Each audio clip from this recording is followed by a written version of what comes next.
I think that the enemy of quality can very much be too much time and too much money. Some films that I've been on they have a lot of money, and you kind of keep throwing more money at a problem when your real problem is that you are focused on spectacle over character. Audiences, I think, are a little inured to spectacle. I feel like the CGI effects and those kinds of things aren't what actually sustain an audience after a movie comes out. That they, in fact, relate to and remember character moments. They'll remember a line or a moment more so than they will the Earth being in peril or something like that. I saw Deadpool and Wolverine this weekend, and I was pretty disappointed by it.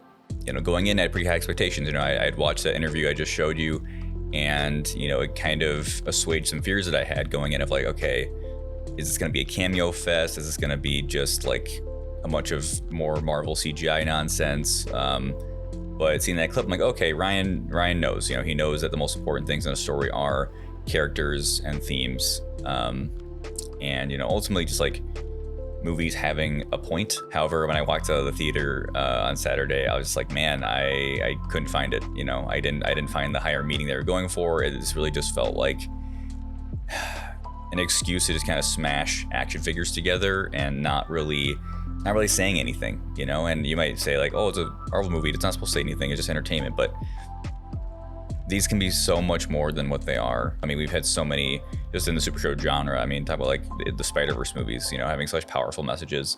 I mean, Spider-Man as a character in general often has very good themes. In Endgame and the end of things, I mean, just such powerful character moments that are built up and paying off these great character arcs. It can be done and it can have meaning. But with Deadpool and Wolverine, it felt like, oh, we finally got Deadpool and Wolverine together, and they got so excited by that they didn't actually write a plot or interesting arcs at all. Like, they completely expected you going in to already fully be bought in on these characters. They didn't do any setup hardly at all. And it's like, hey, you care about these people, let's watch them fight because that's what you want to see, right? And it's like, no, I want to see like an interesting story. I want to see these characters actually like deal with something serious. Like, I don't know. The movie just felt completely hollow to me. It felt like, cotton candy, where, it's tasty, but then it just evaporates and it's gone. You never think about it again. To me, the best comedies are kind of tragic, right? Or these characters that are delivering these jokes are hiding pain or trying to, go through something. And also the humor is relatable. Like, there's nothing relatable to me about Deadpool making a joke about, doing cocaine for the 15th time. So it's shocking, but then it's like, again, it's just fleeting immediately. It doesn't stick with you, right? Because it's not telling you, it's not indicating a truth about the world, right? Or an opinion about the world. It's just, oh, this thing is shocking, laugh at it. And not to say like I'm trying to be like a prude and I'm like, oh, you can never do raunchy humor, but comparing it with something like Chainsaw Man, for example, if you're familiar with that series, Chainsaw Man is, you could argue, incredibly raunchy, but everything ties into the main character, Denji's, his journey, his character, his abuse, when he was a child, and what that results in as he becomes an adolescent, and there's a lot of shocking stuff in Chainsaw Man, but it also is like, if you think about it, it's like, okay, wait, this actually makes sense for the trauma Denji's endured and what his character arc kind of demands. Whereas with Deadpool, it's literally just like, it feels like middle schoolers in a room trying to think of funny things to say, And so it's not these things should never be done. It's that they can be done well, but you just have to take them with care. And I just get really frustrated by, I don't want to call people lazy writers. I think that's just it's a lazy insult.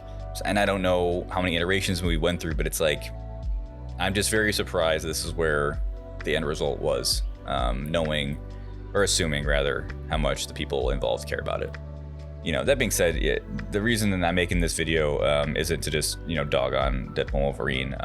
It's more just to kind of get some things off my chest that I've been feeling about art in general lately. And, the path that we're going down, I'm not particularly excited by. Something happened recently was, this game called The Last Descendant came out, right? And if you don't know, this is another kind of online multiplayer co-op looter shooter, very kind of Destiny-esque, right? So far as the game actually stole assets from Destiny and left them in the game, so they're obviously influenced by it. And just watching the coverage of this game and just hearing people talk about it, I just get this feeling of like, why was this game made? Was it made to give players a fun experience? Was it made to present a cool story, cool characters, and interesting themes, or was it just made to make money?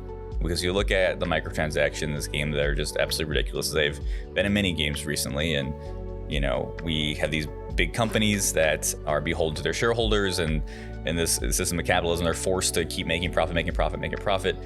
And when we're under that system, it's like, yeah, these games are going to be made just to make money. Like, that's the only objective. You know, I hesitate to even call them art, at least how I personally define it. Art is a way for someone to express a feeling or an idea through another medium, right? So through a movie, through a piece of artwork, through a song, they're expressing an emotion. They're expressing an experience they had, and expressing an idea. It's an expression, right? When I look at things like The Last Descent, I'm like, what are you expressing? You're expressing your desire to make money by exploiting players. Like, you know, and I don't want to. I'm not trying to crap on everyone who worked on that game. I'm sure they're very talented people and people who care a lot about making that game as fun as possible, right? But for that specific game structure, I mean, you compare that to a multiplayer only game like a Valorant, for example. Those games also have very predatory microtransactions and really exorbitant prices. But at least, you know, with competitive games, you're getting the experience of, it's like a sport. It's competitive, right? You want to do better. You want to improve. You're trying to rank up. You have interaction with other people, right? Other people on your team or people on the other team. Like, there's feelings being expressed there, right? There's emotion being generated. With these looter shooter type games like The Last Descendant and Destiny, or just games of that type, right? And I don't want to crap on Destiny specifically, because Destiny, I know the fans love the story in the world, but just that genre of gaming now, it's just a grind. You know, they get you in. I feel like they get you in just to get you addicted to seeing numbers go up to the grind, and then you're in long enough so you buy a super expensive skin, and it's like, is this fun? Is this happiness? Or is this just like exploiting people's dopamine centers in their brain? There's been a lot of discussion about loot boxes and that whole, and the gambling side of gaming and stuff like that. You know, it kind of reminds me of that. And not to say like people can't have fun in that game, or if you like it, I'm not, you know, no hate on you or anything. It's just, I'm more just concerned with the people who are at the top who are making these decisions. It feels like they're kind of strangling the essence of art, you know? And I think video games are art. I think movies are art. I think any medium where you can express an emotion or a feeling is art. So to see kind of, as we get farther and farther into capitalism, that being taken advantage of and just being used for monetary gain instead, and it just makes me sad. And you know, Deadpool and Wolverine just felt like that to me. And again, I believe the people working on this movie cared about it a lot, but when I see the end result, I'm like, this is it?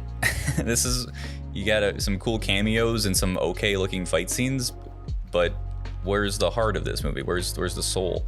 Where's the expression of emotion? I couldn't find it in there. And there was a lot of talk lately, I think the last Oscars, some great speeches, and one who, I apologize, I'm blanking on his name, but I believe it was the writer of American Fiction, talked about how instead of making, you know, $200 million movie, make $10-20 million movies, you know, spread the wealth around, make smaller movies, give these up and coming artists a chance to do something, to express what they want to express, to show what they want to show, you know, and diversify the field.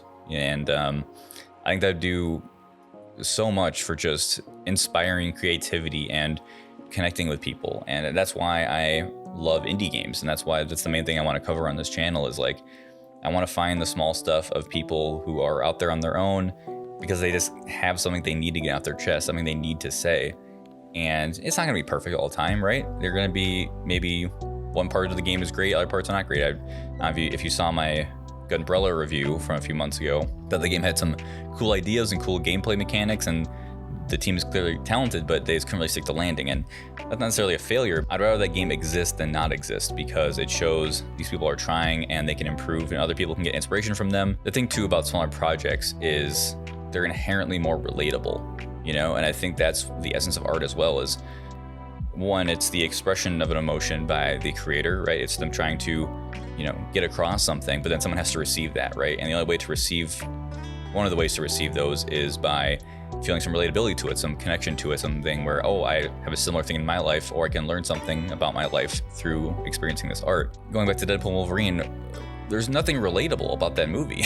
You know, it's like, I'm never gonna be in the void dimension with two superheroes that are fighting each other just because the fans want to see it. Like, and it's specifically more unrelatable because Deadpool is directly talking to the camera. He's like, trying to bring you in, but we can never go there. We can never go to the places he's going in that movie. Even the very small attempt they make at giving him a character arc has so little setup. It's like, okay, I guess I could extrapolate something from this if I had a similar experience, but you're giving me so little, it's hard for me to really care. That's why I think giving smaller artists some help is so powerful, is because they are inherently more relatable and able to connect people. And they're not going to connect with everybody. Everyone has a different experience. But I think you have a much higher chance of making a powerful impact on somebody. And that's what I want to see. I want to help people find the art that changes their life. And a lot of the times it's going to be coming from an indie musician, an indie game designer.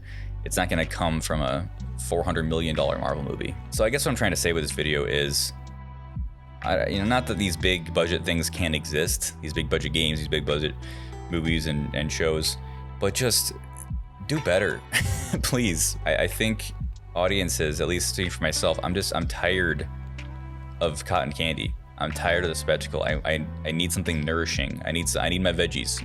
Art is so powerful and can really help us grow as people and learn about each other. And I don't think we're learning anything about each other by watching a movie like Deadpool and Wolverine or playing a game like The Last Descendant.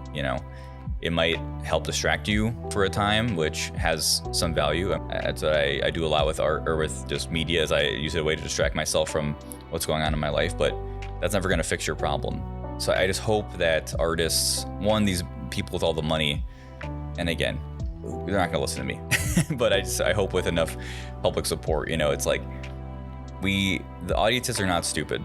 We know when something is nourishing, when it is powerful, and we know when it's not. And we want to see more of the former. And also to spread the wealth, spread the wealth to some smaller creators and empower them to tell their story, because you can just impact so many more people that way. And that's what it's all about. Art isn't about making money. It's about changing lives. And under capitalism, it's hard to get that across. But I hope that as more people think about art and reflect on it and reflect on their tastes, that we can get to that point. So yeah, it's a bit of a different video for me today. I normally, write out a very detailed script and record it, get all my, B-roll in there. But today I just kind of wanted to try something new for myself and also just get these thoughts off my chest, because I just keep getting that sinking feeling of like, man, are we just gonna go down this road where it's all about money and we don't get anything meaningful anymore? Everything's just distraction and extracting money from your wallet. I really hope that's not the case. And I hope the audiences start to demand more from these big companies and ask for better. And I hope these companies can see that there is value in just making things that are good and making things for the fans, making things for people, I should say, and empowering smaller creators. So that's all I got. Thank you for watching. I'll see you in the next video. Bye.